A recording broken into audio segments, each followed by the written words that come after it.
Welcome to the Deep Dive, where we take a stack of information and unpack the most important insights for you. Today we're diving into a truly astonishing and, frankly, incredibly tragic story. Yeah, it's Aaron Shamo, an Eagle Scout college dropout from Utah who somehow, almost unbelievably, became this massive dark web drug kingpin. hmm And the source material we're digging into today includes a whole range of things: articles, court documents, news reports. They really lay out his life, his sprawling operation, and the absolute devastating impact it had. Right. And our mission here, it's really to get past those headlines, to understand how someone like Shamo, with like zero traditional criminal background, how did he manage to leverage technology and global supply chains? Yeah, how do you build a multi-million-dollar drug trafficking empire essentially from your basement? Exactly. And what does this whole case reveal about, well, the changing landscape of illicit trade, how anonymity works or maybe doesn't online, and just the stark realities of public health in this digital age? It's a really complex picture. Okay, let's unpack this. Where do we start? So let's maybe start at the beginning. Who was Aaron Michael Shamo before he became this figure known as Pharma Master? Right. At the time of his conviction, he was 29 years old, born in Phoenix, Arizona. And looking at his early life, it just seems so, well, conventional, doesn't it? It really does. Eagle Scout. Went to college for a bit, dropped out, grew up with three older sisters. hmm There's a mention, though, in his teenage years, he started smoking marijuana, kind of drifted away from his church. Yeah, and apparently his parents sent him to a boarding school in Utah. That's right. And interestingly, that's actually where he finished up the requirements and got his Eagle Scout badge. So even that fits the sort of mainstream image. And it was there, in Utah, that he met Drew Crandall. They got into longboarding together, eventually became roommates. And even then, he apparently had these really big entrepreneurial ambitions. Yeah, the sources talk about him idolizing figures like Steve Jobs and Bill Gates, reading self-improvement books like Think and Grow Rich. Right? He even worked at eBay for a while, actually, with Drew Crandall after college didn't pan out for him. Okay, so this is where it starts to shift, right? Right. What was the trigger? The motivation for turning to crime? Well, according to Shamo himself, he quit eBay after Crandall got terminated. He reportedly felt it was unfair that he still had to work. Unfair. Wow. Yeah. And he decided then and there, apparently, that he wanted easy money. Easy money. Okay. And their first step into that world, this was back in 2018, it was relatively small scale, right? At least initially. It was. They started just reselling their own personal, unused Adderall online, used the darknet marketplace Agora. And the split was what? Shamo took 2/3, Crandall 1/3. That's right. Starting small, using something they already possessed. But this escalated incredibly fast, How fast? like almost immediately. They quickly moved into selling other things: MDMA, magic mushrooms, date rape drugs, even cocaine they were importing from Peru, Yeah. and Xanax, which they got from India. So not just selling personal stuff anymore, importing. And he started pulling other people in pretty early, too, recruiting friends. Yeah, he'd pay them like $100 per delivery just to have drug parcels sent to their houses discreetly. It wasn't just offloading a few pills. It became a real operation, a business. Okay, so importing, distributing, then came manufacturing. Exactly. That rapid progression led them to start making their own pills. They initially focused on fake Xanax, Right. but then they shifted almost entirely to fentanyl. Why? Well, the profit potential there, given how incredibly potent it is, was just apparently irresistible. And what's just so bizarre and honestly kind of chilling is what Shamo said during his trial. Oh, yeah. He actually claimed he thought he was, like, helping people, filling a niche for pain medication. He called it a win-win situation. Said he knew very little about addiction before he got arrested. A win-win. Wow. And this, I think, is one of the really key insights from this case. It just shows how the dark web, with its perceived anonymity and relatively low barrier to entry, can pull in individuals like Shamo. People who don't fit that, like, typical criminal profile. Exactly. And it just blurs the lines, doesn't it, between that sort of entrepreneurial drive he clearly had and just large-scale, dangerous criminal enterprise. Yeah, that first step, selling some Adderall, seems almost minor in comparison. But the jump. The lightning-fast jump to importing raw fentanyl from China and then manufacturing lethal pills in his basement, purely driven by profit. That's a pattern we see again and again in these dark web drug operations. Technology just fundamentally lowered the barrier for him, didn't it? Made it possible for him to become a major trafficker almost overnight. Absolutely, it enabled this scale. Right. It wasn't just selling, it was about scaling. Yeah. And the Pharma Master Empire, I mean, it was built on scaling up poison, essentially. Let's look at the anatomy of that network. Okay, so the drugs themselves, the raw materials, we're talking fentanyl powder and alprazolam, which is the active ingredient in Xanax. And where was it coming from?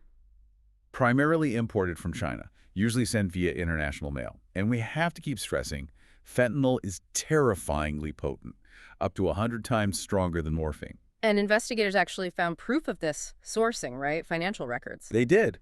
Specific wire transfers to China were uncovered, including one for $2,100 that was explicitly labeled, or at least traceable, to fentanyl hydrochloride. And remember, they'd also imported Xanax from India earlier on, so they were actively sourcing these precursor chemicals globally. And the manufacturing hub for this global operation, not some high-tech lab. No, not at all. It was largely happening right in Shamo's own basement, in a suburban house in Salt Lake City. And he got actual pill presses. Yeah, commercial-grade pill presses, used dyes, stamps, trying to make the pills look exactly like legitimate pharmaceuticals. Things like M30 oxycodone pills or Xanax bars. Which is incredibly dangerous, trying to mimic real drugs. And here's where it gets really terrifying and just deadly. Their whole manufacturing process, it was described in court testimony as basically trial and error. Trial and error with fentanyl. Can you imagine? This completely amateur approach meant the distribution of the fentanyl within the pills was wildly inconsistent, totally unpredictable. So one pill might have almost nothing, another could have a lethal dose. Precisely. Even 1 milligram, a tiny amount, could be fatal.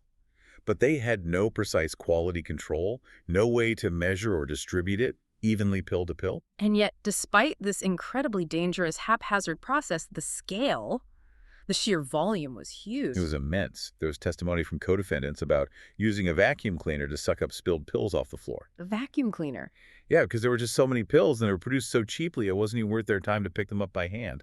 That tells you something about the volume. Wow. And he even bought a second, bigger pill press later on. He did. One so large it actually needed a tow truck to remove it when the authorities seized it. He was clearly running this like a real business in his mind. Absolutely. Positioned himself as the CEO, called it his baby, his empire. And his online persona, his vendor identity on the dark web, was Pharma Master. And that was on Alphabet, which was a major darknet marketplace back then. That's right.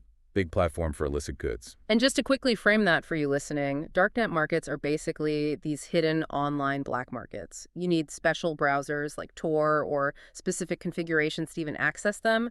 They're designed for anonymous, illegal transactions. And on Alphabet, Pharma Master's listings were varied. Some openly advertised fentanyl. But others were deceptive. Exactly. Others were deceptively listed as M30 oxycodone. Yeah. They were trying to mimic actual prescription painkillers, potentially drawing in customers who weren't even looking for fentanyl, maybe just seeking pain relief. Which makes it even more dangerous. Absolutely. And critically, for the investigation later, Shamo maintained sole access to the incoming Bitcoin payments. That financial control was a key piece for tracing the money flow back to him. So he's manufacturing in Utah, selling online. How did distribution work? He wasn't mailing everything himself, was he? No, he built a network for that. The pills were sent out to others in his crew for dissemination across basically the entire U.S., all 50 states, and the primary method, just the regular U.S. mail system. Incredibly efficient for this purpose, unfortunately. And the order fulfillment process, that sounds like it was pretty streamlined, too. It was. Encrypted emails with customer names and addresses would be sent to his coworkers. They would then count out the pills, package them up, we're talking thousands of shipments, and mail out dozens of these parcels every single day. And they tried to cover their tracks. Oh, yeah. Deliberately writing false return addresses on the packages to avoid detection if anything went wrong. And there was another layer, too, right? The runner. That's right, Sean Jaiji. His specific job was basically to pick up all these packed parcels from the different packers and then drive around and drop them off at various different post offices scattered all across the Salt Lake Valley. Again, another attempt to obscure the single origin point of all these drugs. The scale and the revenue here are just mind-boggling. They really are. In just about 1 year, roughly November 2015 to November 2016, the operation pulled in over $4 million in sales. $4 million. And distributed over 500,000 pills. When the authorities finally moved in and seized assets, The total value is around $9 million. That was a mix of cash and virtual currency. And they found a ton of cash just at his house, right? Over $1.2 million in cash, stuffed in a sock drawer, found in a safe, just piles of money. Another $800,000 was seized from Paz, one of the main pill pressers. How many pills were they moving, like weekly? Sources say thousands of pills every week, typically priced around $10 each. But they offered huge bulk discounts too. There's one instance mentioned where a single dealer bought 80,000 pills at once. 80,000. And the profit margins must have been insane. Described in court documents as simply irresistible. Think about it. Right. A kilogram of fentanyl powder, synthesized for maybe a few $1,000s in China, Yeah. could potentially yield over $1 million in revenue when pressed into pills and sold on the dark web or the street. That kind of profit explains a lot. And his lifestyle started to reflect it. Definitely. The evidence showed he hired a personal assistant, bought himself an 88-inch TV, a boat, a BMW. He was taking trips to Las Vegas, gambling. And didn't he write a note to himself or something? Yeah, investigators found a note he'd written to himself about his goal to become, and this is a direct quote, expletive rich, and to be an overachiever. Wow. So connecting this back to the bigger picture, this case is just such a stark illustration, isn't it? How the dark web, cryptocurrency, they enable this incredibly efficient, almost corporate-style global illicit supply chain. Completely bypassing traditional drug trafficking routes and structures. It's almost like a white-collar crime in a way, enabled entirely by digital infrastructure. But, and this is crucial, despite all the tools for anonymity. Right. Those digital transactions, the Bitcoin movements, combined with the very physical trail left by shipping thousands of packages through the U.S. mail. It ultimately created a footprint, a trail that investigators could follow. And the callousness throughout. The utter disregard for human life. That trial and error approach with fentanyl. And sending more pills to customers who complained the first batch wasn't strong enough, likely because they were developing tolerance or getting sicker. It just screams that profit was the only thing that mattered. Safety, human life, completely secondary. Or maybe not even a consideration. It really highlights the extreme, unpredictable danger of these unregulated illicit drugs being manufactured and sold online by amateurs chasing profit. So how did this massive, profitable, yet reckless empire actually start to unravel? What was the first thread they pulled? But the beginning of the end was actually somewhat down to luck, or maybe just a really vigilant customs agent. Okay. An agent at the Los Angeles International Airport, LAX, flagged a suspicious box coming in from Shanghai. What was in it? Nearly 100 grams, 98.7 grams, specifically of high-purity fentanyl powder. And critically, it was addressed to a location in Utah. That was the pivotal lead. So that one seizure opened the door. Exactly. Following that package led investigators to identify other suspicious packages heading to Utah, and that eventually led them to Sean Gigi, the runner we mentioned earlier who was receiving many of these shipments. Okay, so they have Gigi. How did they build the case against Shamo himself, against PharmaMaster? Well, standard procedure often involves undercover work. Federal agents conducted an undercover purchase. They bought 100 purported oxycodone pills directly from PharmaMaster on the Alpha Bay market. Got it. Direct transaction. And then came a really critical turning point in the investigation. Sean Gavey decided to cooperate. The runner flipped. He did. He agreed to wear a wire for the investigators. Yeah. And his cooperation led directly to a massive seizure. On just one single day, based on the information Gagey provided, they intercepted packages containing 34,828 fentanyl pills. 34,000 pills in one day's shipments. Yeah, and those shipments were headed out to 26 different states across the country. It just shows the sheer scale, again, of the daily operation. And Gagey wasn't the only one who cooperated, right? A lot of the network turned. That's right. Ultimately, 7 of Shamo's main confederates ended up testifying against him at trial.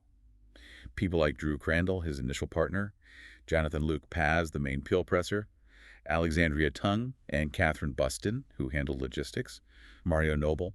Their testimony must have been damning. The prosecution called it incontrovertible evidence.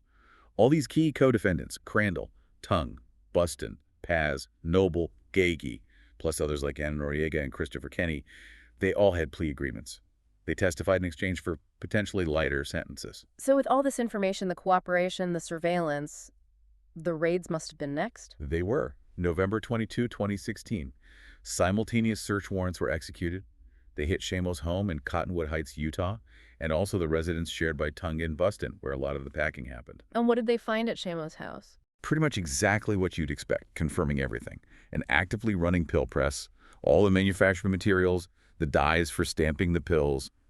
A significant quantity of that high-purity fentanyl powder testing showed 72% purity, which is incredibly dangerous. In the cash? Oh, yeah.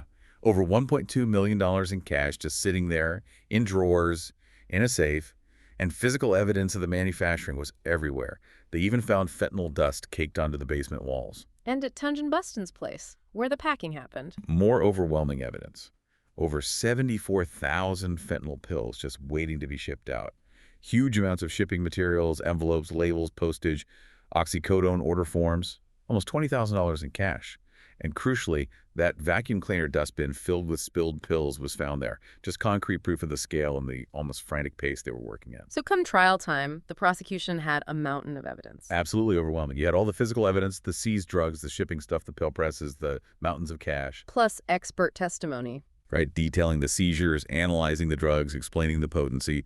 And then, critically, you had the digital evidence. The online trail. Exactly. Data recovered from Shamo's computers and online accounts, proof of the wire transfers to China, the complex tracing of his Bitcoin wallets showing the flow of money. Were they able to get inside his actual seller account? Yes, partly thanks to one of the Confederates who cooperated. They got screenshots of Shamo's private seller page on Alphabet.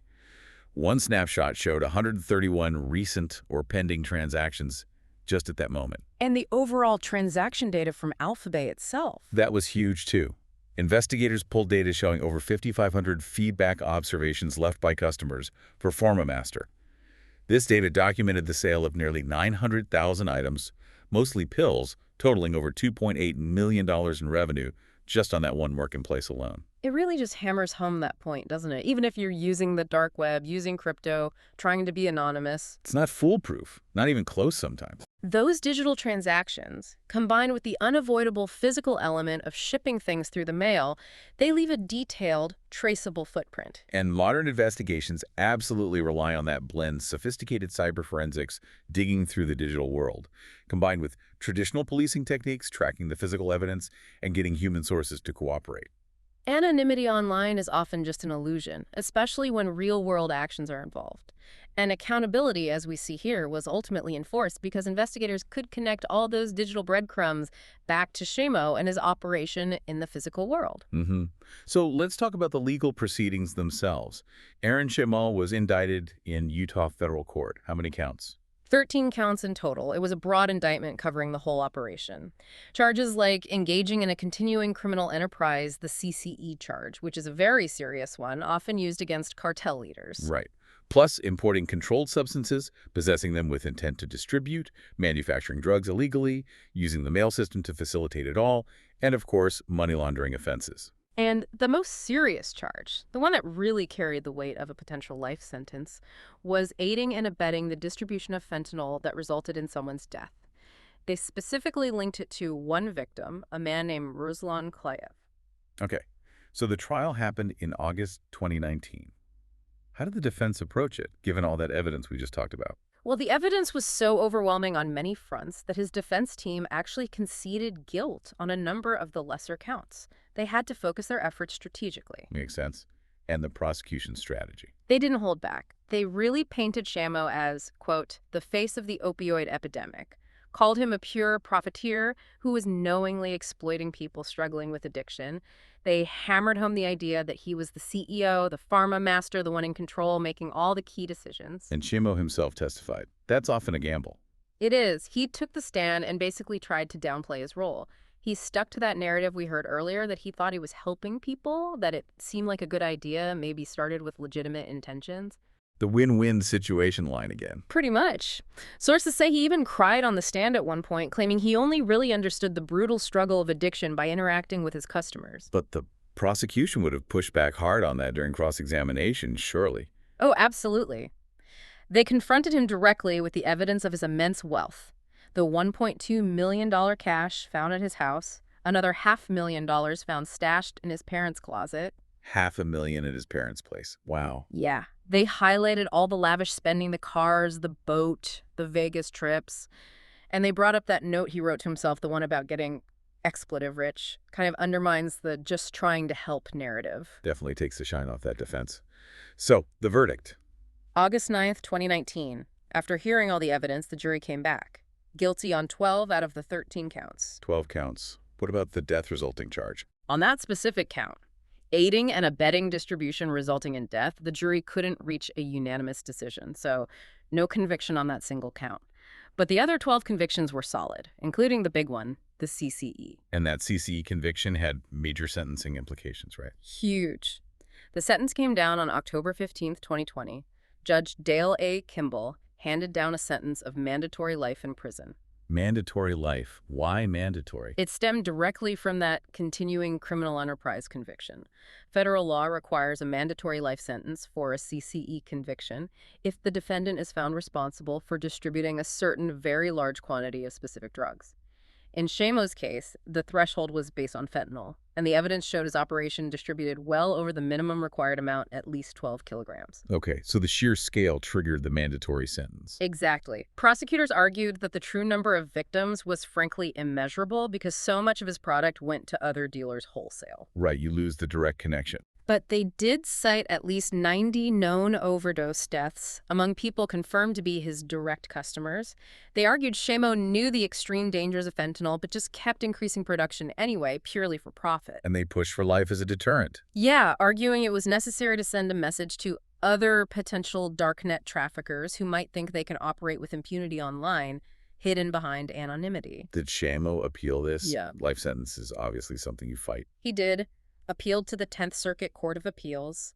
His lawyers raised a number of issues, challenging the sufficiency of the evidence for the CCE conviction, arguing he didn't fully understand fentanyl's legal status or dangers, claiming prosecutorial misconduct during the trial, and even questioning the constitutionality of the mandatory life sentence itself for his specific circumstances. And how did the appeals court rule? They weren't persuaded. The 10th Circuit firmly affirmed both the conviction and the sentence.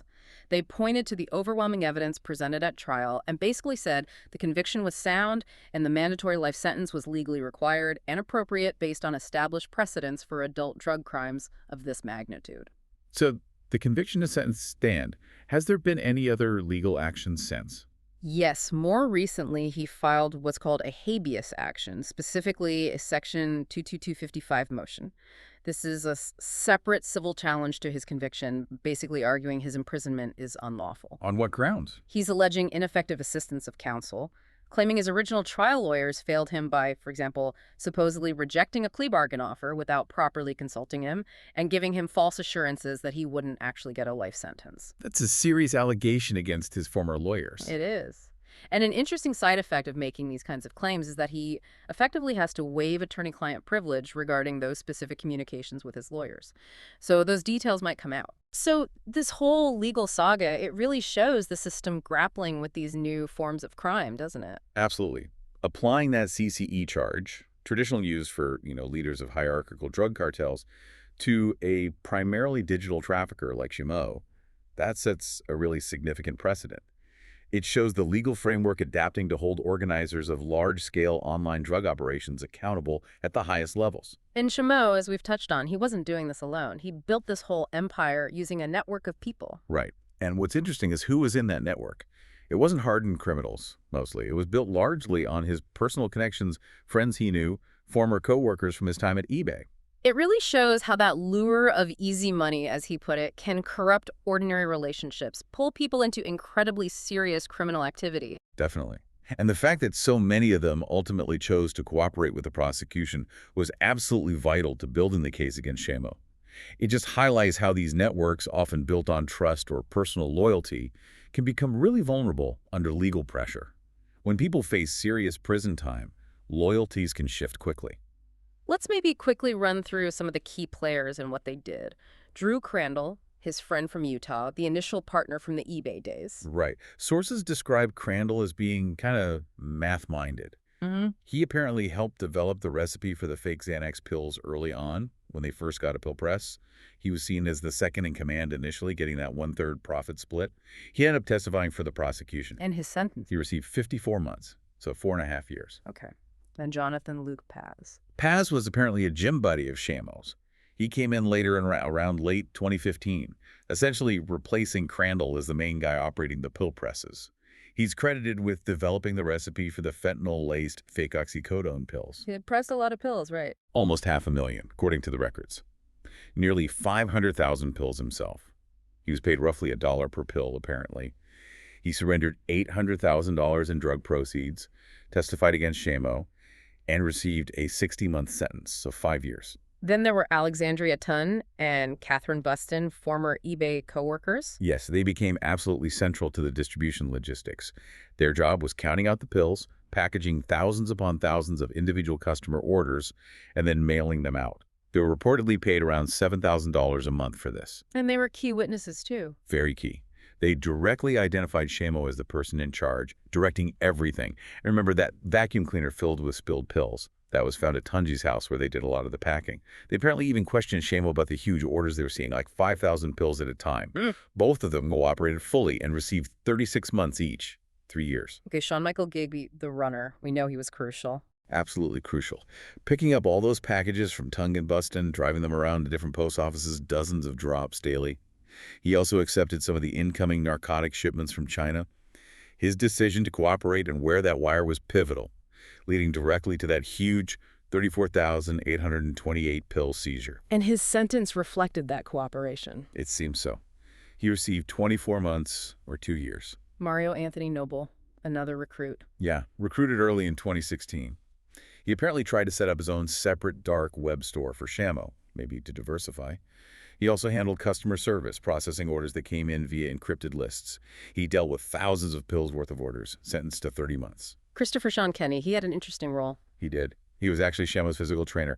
And according to testimony, Kenny was the one who initially suggested the idea of pressing fentanyl into pills. He also acted as a middleman, selling pills directly to local dealers within Utah. Distributed about 140,000 pills that way. He even bought himself a new Ford F-150 truck with the drug money. Ryan Jensen. His role seems simpler.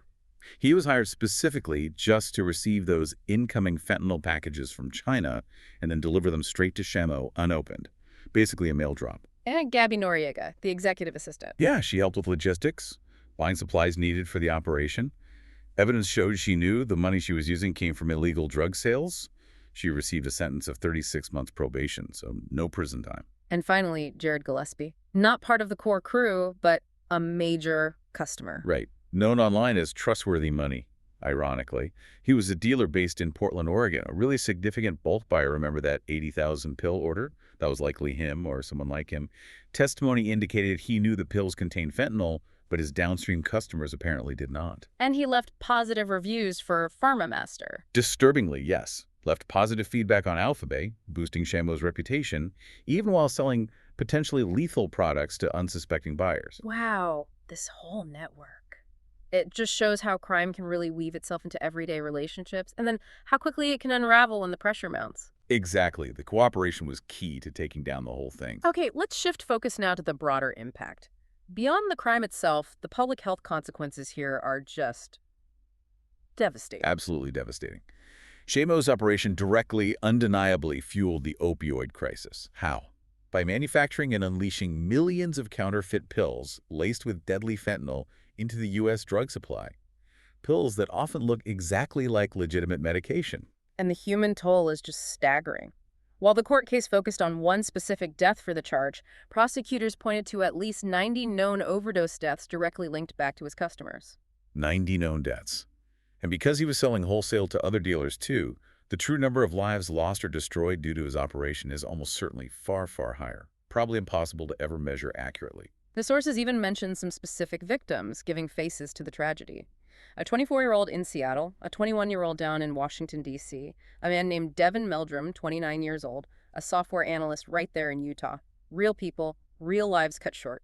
And the key factors driving this lethality, we keep coming back to them. That incredibly reckless trial and error manufacturing process. Creating those unpredictable hot pills. Exactly. Resulting in wildly variable, dangerous doses. And again, that chilling detail about Shamo apparently sending more potent pills to customers who complained the first ones weren't strong enough. It just shows a complete callous disregard for human life, totally eclipsed by the drive for profit. His operation didn't start the opioid crisis, obviously. That has deeper roots. No, but it absolutely poured gasoline on an already raging fire, an epidemic that had already tragically shifted from prescription opioids then to heroin. And now is overwhelmingly dominated by illicitly manufactured fentanyl. Precisely. Deaths involving synthetic opioids like fentanyl just skyrocketed during the period Shamo was most active. Yeah. Increased something like 800% by 2017 alone. It became a major factor contributing to the decline in overall U.S. life expectancy we saw in those years. And the danger spread wider, didn't it? It wasn't just reaching traditional heroin users anymore. No, because these pills looked like Xanax or oxycodone, the pool of people potentially exposed to lethal fentanyl became much broader. It could be anyone seeking pain relief, maybe buying pills from a friend or online, or someone experimenting recreationally, completely unaware that the pill they're taking contains a potentially deadly dose of synthetic opioid. Shamo's case really became a textbook example of how fentanyl completely transformed the drug trade. It really did. Yeah. It showed just how easily this incredibly dangerous substance could be sourced globally, often online from places like China. And then distributed nationwide with terrifying efficiency. All you really needed was a mailbox, an internet connection, and tragically, that existing demand, that opioid appetite in the population. And those irresistible profit margins we talked about, turning a few $1,000s worth of chemicals into over $1 million in sales. That profit motive became a massive driver for criminals to shift towards fentanyl, displacing less potent, less profitable drugs. The case also really highlighted the vulnerability of the U.S. Postal Service, didn't it? Being used as the primary distribution network. Absolutely. It showed how the sheer volume of mail makes it incredibly difficult to intercept all illicit shipments, becoming an unintentional facilitator for mass drug distribution right to people's homes. And is this fentanyl problem just a U.S. issue, or is it spreading? While the U.S. has definitely borne the brunt of it so far, there's growing concern about global spread. We've seen rising fentanyl-related deaths reported in Canada, in European countries like Sweden, Estonia, the UK. There are serious fears about it taking hold in places like Australia, too. It's a global threat. And the nature of the threat keeps evolving, right? Shamo's operation, as huge as it was back in 2016. It's almost seen as small time now. In some ways, yes, compared to the sophistication and scale of major transnational criminal organizations like the Mexican cartels, who have now heavily invested in fentanyl production and smuggling. It means law enforcement has to constantly adapt, constantly improve their cyber capabilities, international cooperation, intelligence sharing. It's an ongoing battle. And the legal precedents set by Shamo's case remain important in that fight. Definitely. The 10th Circuit Court, upholding that mandatory life sentence for these kinds of adult drug crimes, and specifically applying the powerful CCE charge to a primarily digital trafficker. It sends a strong signal that the legal system is adapting and can bring the hammer down on these online kingpins. His case also got a lot of public attention, didn't it? Featured on TV shows. Yeah, shows like American Greed. And I think part of what captured public attention was that jarring contrast.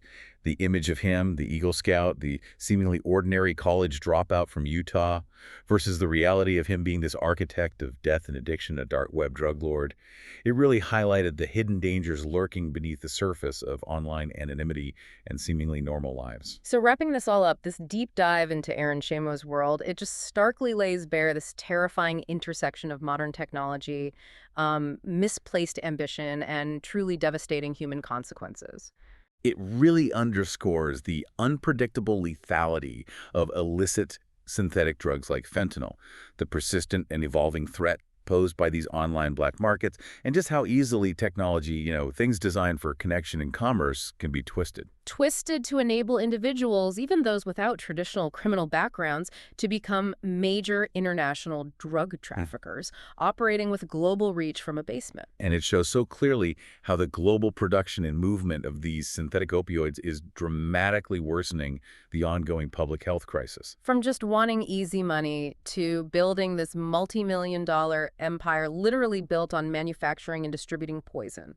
Shamo's story is just such a disturbing reminder, isn't it, of the dark side of our digital age and the immense tragic human cost of these unregulated online markets where people chase profit and anonymity above all else. And yet, despite that relentless pursuit of anonymity, using the dark web, using crypto, his digital footprint was still there. Right. That footprint, combined with the absolutely crucial cooperation of people inside his network, ultimately led to his downfall, led to that mandatory life sentence. It's a clear if incredibly tragic example that the legal system is developing the capacity to track, prosecute, and enforce accountability for these complex cyber-enabled crimes, even when the criminals try to operate deep in the shadows of the internet.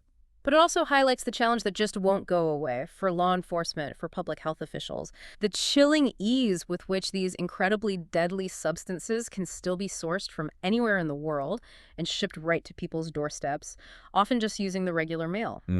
It's a vulnerability that persists. So maybe the most important takeaway from this whole PharmaMaster case isn't just looking back at one specific criminal story. Maybe it's the chilling illustration of the vulnerabilities that still exist right now, today, at that dangerous intersection of technology, anonymity, and accountability. What does this deep dive make you think about that relationship in our world today? It really leaves you wondering, doesn't it? How do we even begin to identify, let alone stop, the next Aaron Shamo, the next PharmaMaster, before they even get a chance to start building their deadly empire online?